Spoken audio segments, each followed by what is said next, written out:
it's horrific for me to think that we were there last weekend.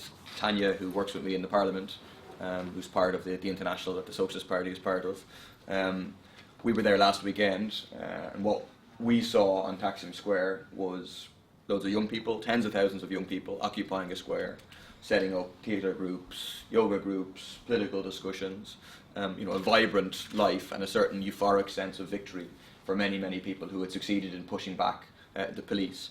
And that all of that now has been destroyed by the police systematically. All the banners are gone, all the people have been removed, the tents have been burnt, and there's a battle ongoing at the moment as to who can take control of the state. And the reason for this massive systematic brutality is because it's clear that for the right-wing Turkish Erdogan government, that they understand that this is now a battle for the survival of the regime. That what they're facing is not just a protest against a park, but it's an uprising, it's a mass revolt involving large sections of Turkish society in a struggle that has the potential to become a revolution, a potential certainly to overthrow Erdogan, potentially to overthrow the AKP government in struggle for fundamental change in Turkey.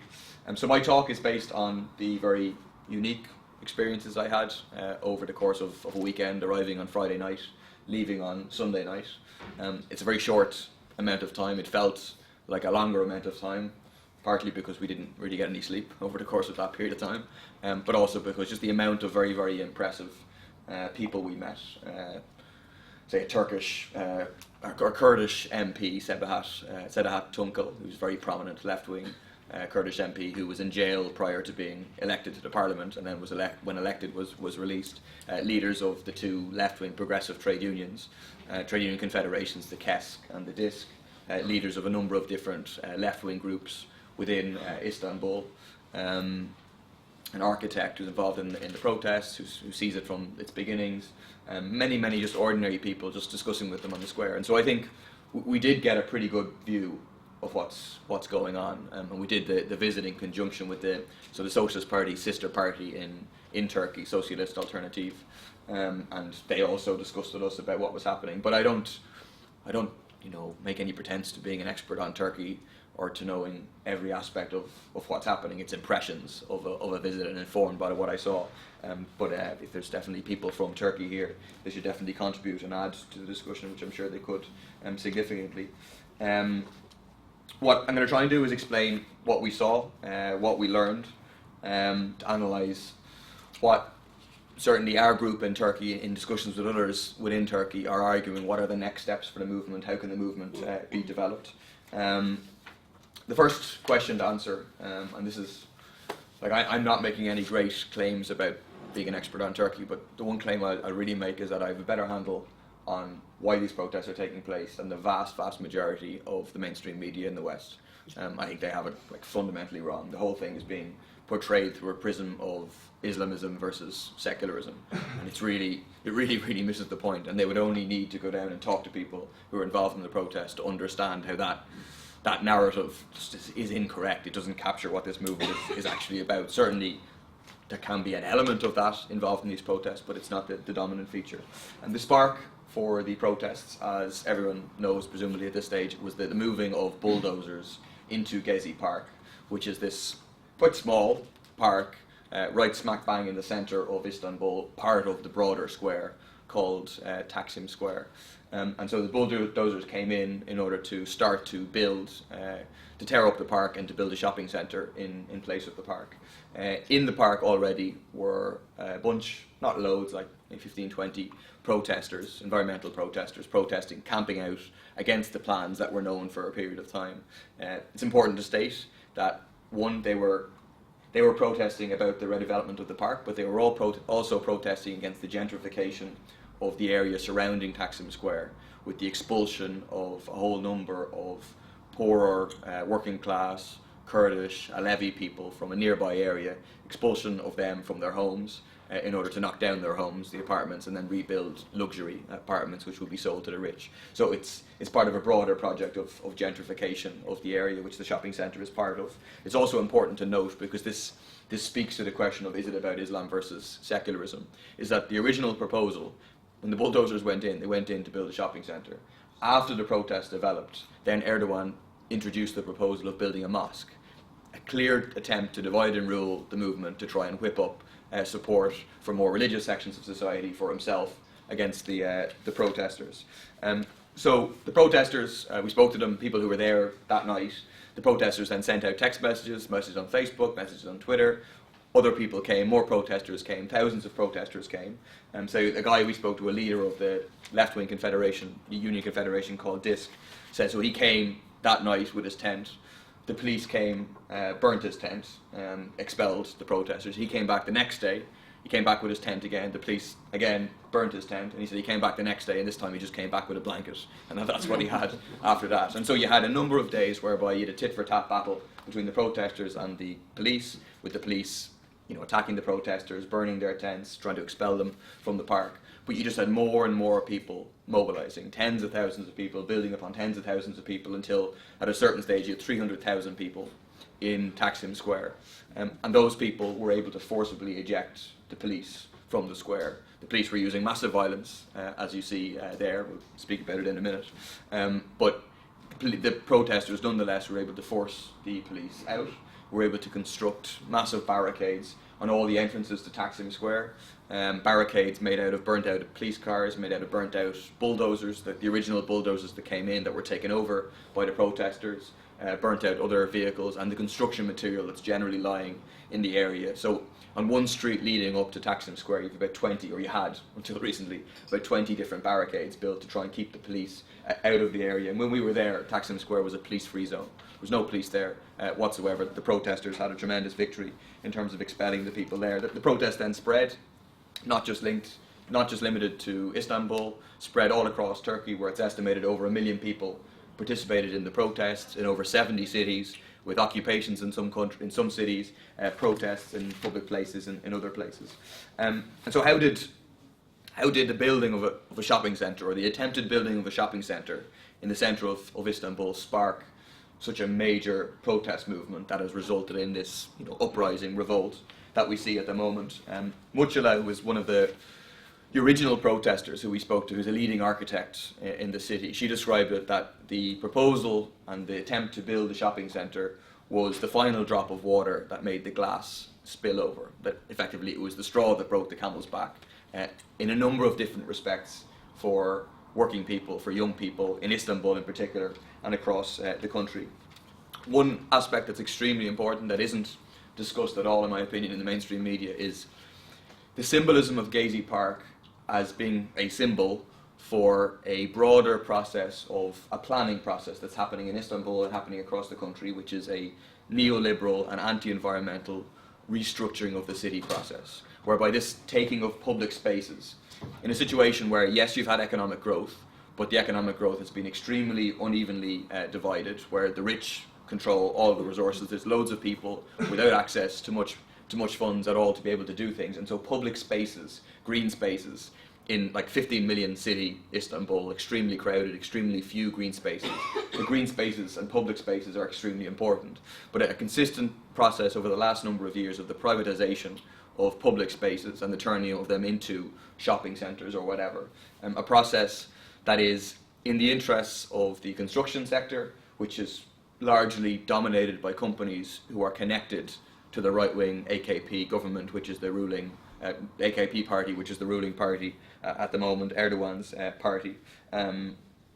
So this process, linked to that is the process of like prestige projects. So there's the building of a third airport in Istanbul, the building of a third bridge across the Bosphorus, which was going to be called, the plan was to call it after a sultan known as the Grim, because of his role in the massacre of 40,000 Alevis. So he's someone guilty of something certainly close to genocide.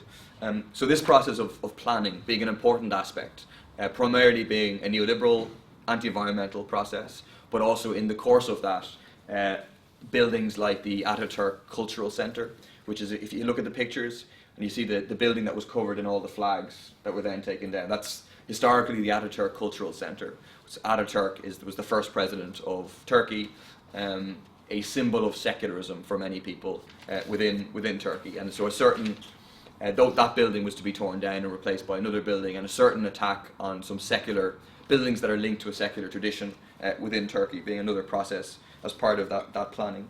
In addition to those planning issues, you have the importance of Taksim Square for the workers' movement, for the left in Turkey, and you have, historically, a left it's strong in the sense that it has an existence, it struggles for an existence over a long period of time. It has a history within Turkey. There's lots of people who affiliate with the left, but has faced historically massive repression by the right-wing Islamists who are currently in power, by the secularists, right-wing secularists who were previously in power, that it's had a very difficult existence. And so Taksim Square is an extremely important reference point for the workers' movement, because in 1977, in a May Day demonstration organised by the left-wing progressive trade unions, where the police opened fire on the protesters from a big building that still stands beside the square.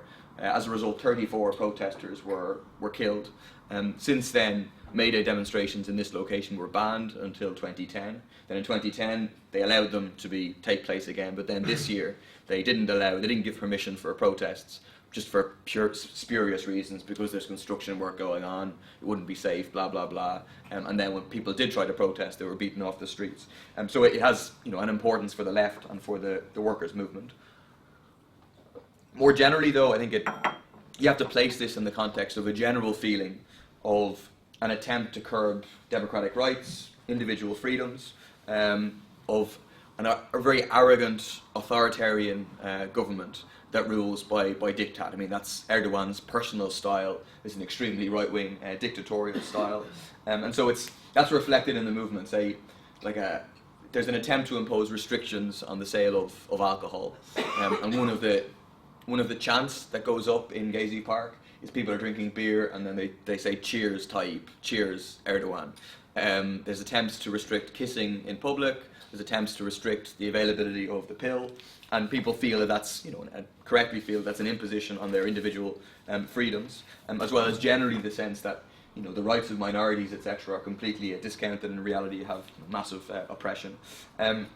For sections of the protesters, but definitely a minority, and a relatively small minority, I'd say, this is about,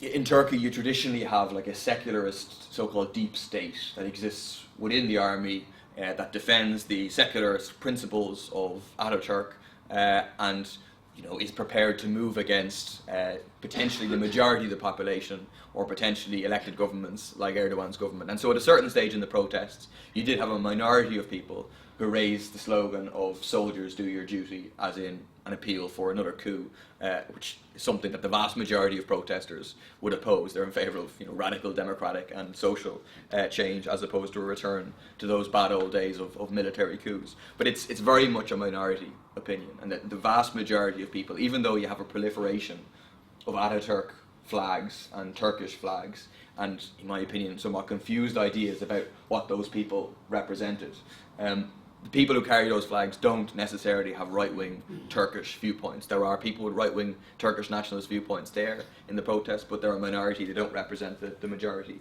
So all of this sense of attack on democratic rights, this process of planning, this attack on a symbol of the workers' movement, it all takes place in the context of oppression, like very significant oppression of a very large section of the population. Turkey is the country in all of the world with the largest number of journalists who are in prison, more than in China, more than anywhere else in the world.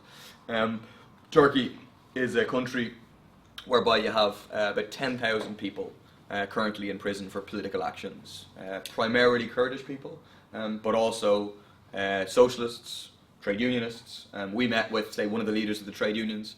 They said that a couple of months ago, just 84 of their members were rounded up and arrested. And the regime has very, very broad anti-terror powers. Basically, if you say anything or do anything that is also supported by a terrorist organization, a nominated terrorist organization like the PKK, the Kurdish organization, Kurdish political party, well then you can be guilty of aiding and abetting terrorism, and you can go to jail for up to 15 years. And so at the moment, those who are currently protesting, which is supported by Öcalan, say the leader of the PKK, they potentially could face those sort of of jail terms, of ramifications. So an extremely right-wing, and oppressive state, systematic oppression of the Kurdish people, denial of the right to self-determination, denial of their right to culture, denial of their right to language, all of which are systematically oppressed by the government.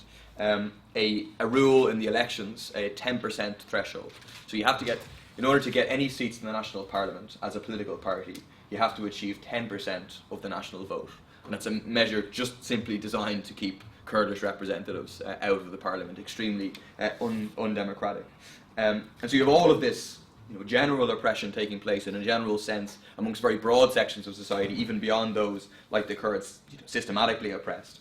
You have this massive explosion of anger, a social explosion of large sections of the population.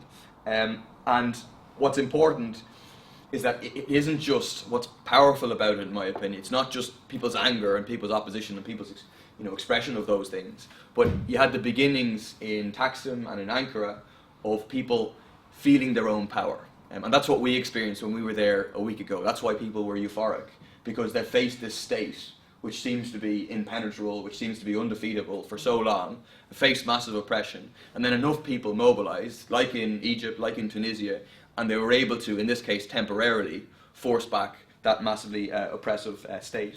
And so within Taksim Square, one of the very important features was the development of some degree of self-organization, that you have tens of thousands of people regularly on this place, thousands of people camping overnight, staying in tents in the park, where you have no facilities, you have no toilets, you have no creches, you have no first aid, you have no water, you have no food. And so all those things that I've listed and many, many other things are now provided or were provided by volunteers in the camp. There's an organisation called the Civil Initiative, which has between 30 and 40 volunteers, and make sure that you have creches, you have first aid, you have free food, you have free water, and that no money, they have a principle that no money is used inside the park, that everything is donated to the Civil Initiative, and that is provided to people, and they have no problem getting donations from people. Who is it that's participating in these protests? You have overall, in terms of some seats up here. Okay. Millie's there. Millie's.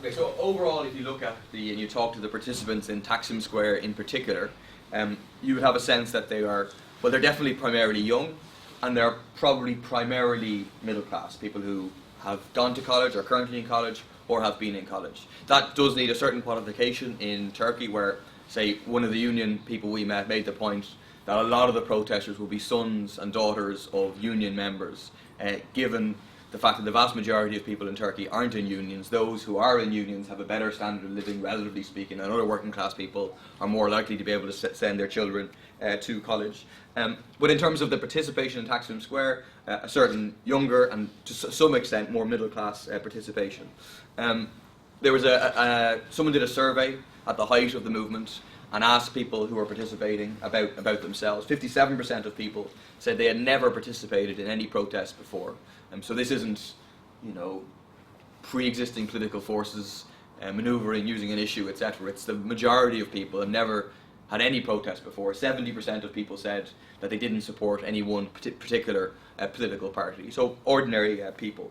And it's important to say that while the participants in Taksim Square were predominantly young, predominantly more middle class, you have a broad support in Istanbul and certainly in all the urban centres. A majority in Istanbul support the protests, and even bigger majority oppose the plans to build a shopping centre. And at the height of the movement, there was at 9 o'clock every night, all across the city, people would come out banging pots and pans, supporting the protesters, turning lights on and off. So broadly supported within society. And also, as I'll speak on in a minute, other uprisings, movements taking place outside of Taksim Square in other parts of Istanbul and other parts of the city, other solidarity protests in many, many different places taking place in Istanbul, which would have had a more working class, more popular character. The organisation of this movement is done through Taksim Solidarity, which involves over 100 organisations, different left-wing groups, trade unions, Kurdish groups, Turkish nationalist groups, environmental groups, women's groups, LGBTQ groups, different organisations coming together who all have a say in what is decided. Taksim Solidarity then came up with the 5 demands that are the official 5 demands of the movement, which are no construction in Gezi Park, the removal of the police chiefs and interior minister implicated in the brutal police repression, a ban on the use of tear gas, no restrictions on the use of public spaces for protests, and a release of all those arrested in the protests.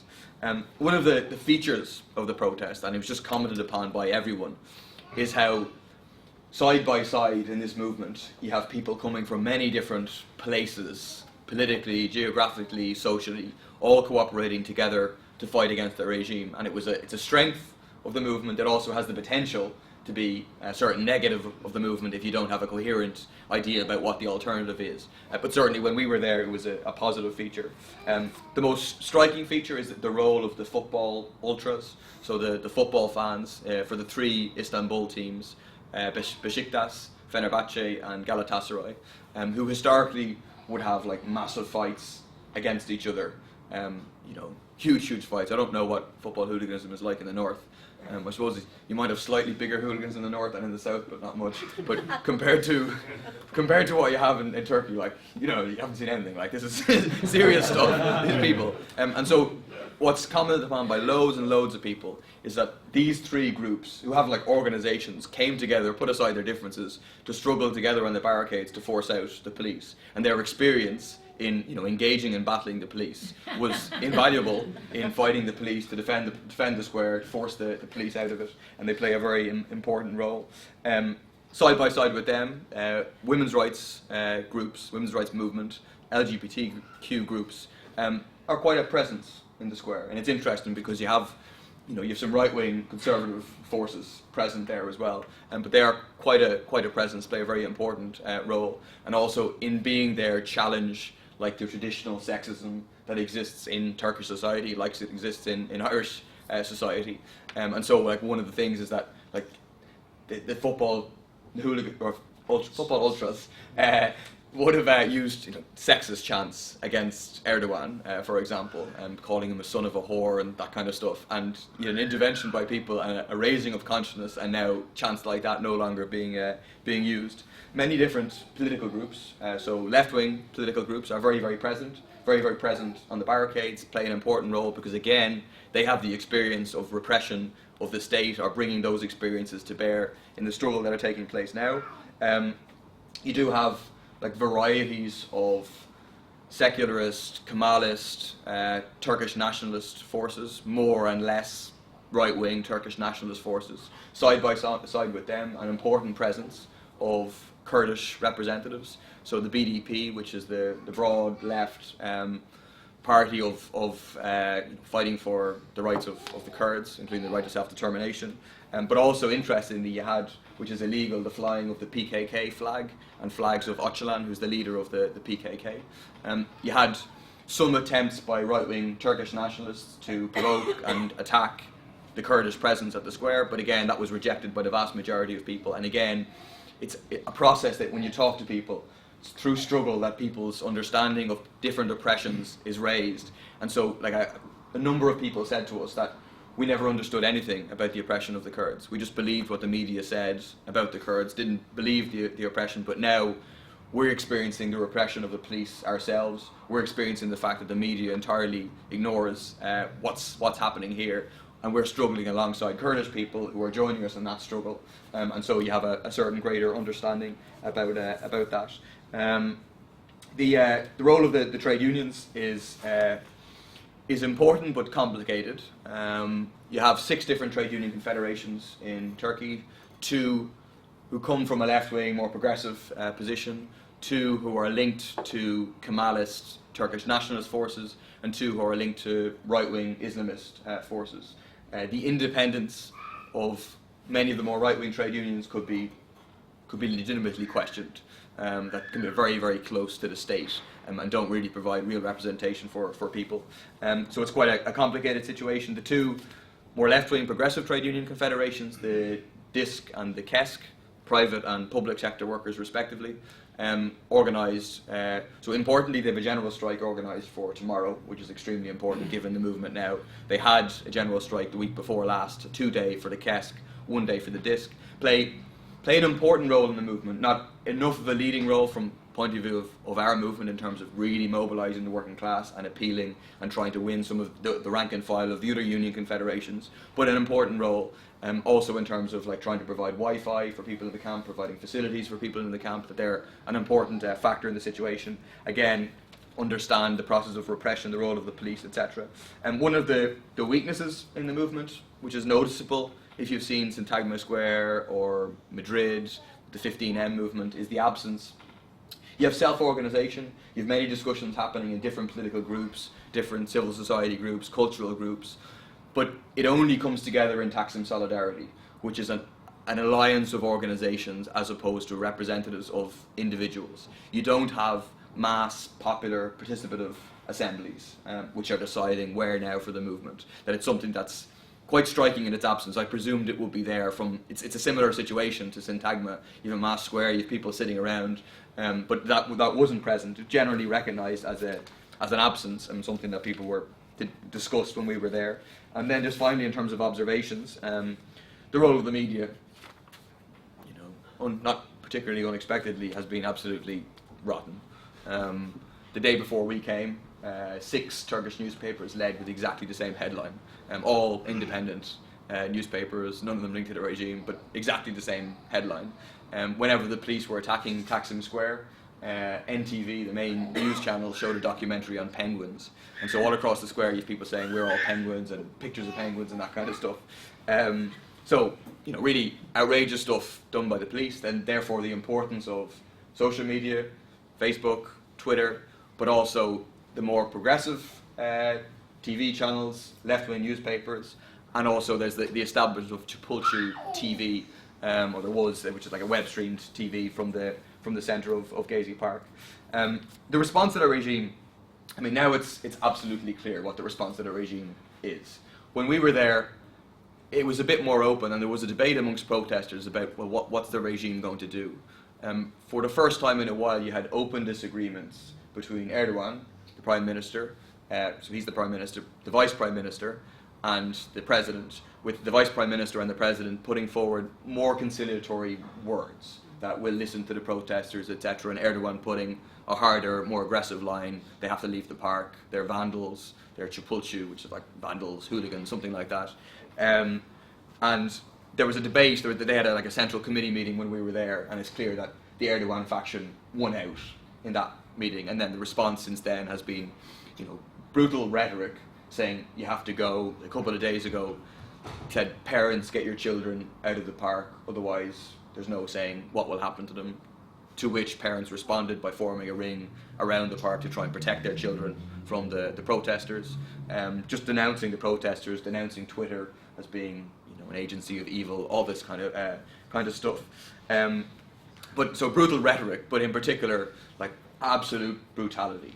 Like Taksim Square has been turned into a war zone, literally a war zone. If you watch the streaming from it, you have flames all over the place. You have police marching, thousands of police, all with gas masks, with firing overwhelmingly tear gas, and the tear gas isn't being used just as tear gas, it's being used as bullets. Like you saw the video of the guy shooting the protester, that would be with a tear gas canister, shooting him in the head and then celebrating that it shot him in the head, which is completely against the rules of how you're meant to use tear gas. Obviously there should be no tear gas in the world, but the way it's meant to be used is it's fired on the ground and rolled towards protesters with the gas coming out on the way up, whereas it's being used, it's being trained at people. You have a load of people who have lost eyes, who have been brain damaged as a result of them deliberately doing that. You have the widespread use of Thomas. If you see the big white vehicle that the guy was trying to punch valiantly at some stage, they're called Thomas, which are big, massive, armoured water cannon vehicles. And at the moment, there's rumours that they're putting chemicals into the water to make the water burn when it hits people as well, which seems, it's another massive human rights abuse and probably illegal under international law, I would presume. Well over 5,000 people have been injured. It was 5,000 over a week ago. That was officially confirmed by the Medical Association of Turkey, of people who had come into the hospitals. At this stage, given the massive escalation of violence, it has to be over 10,000.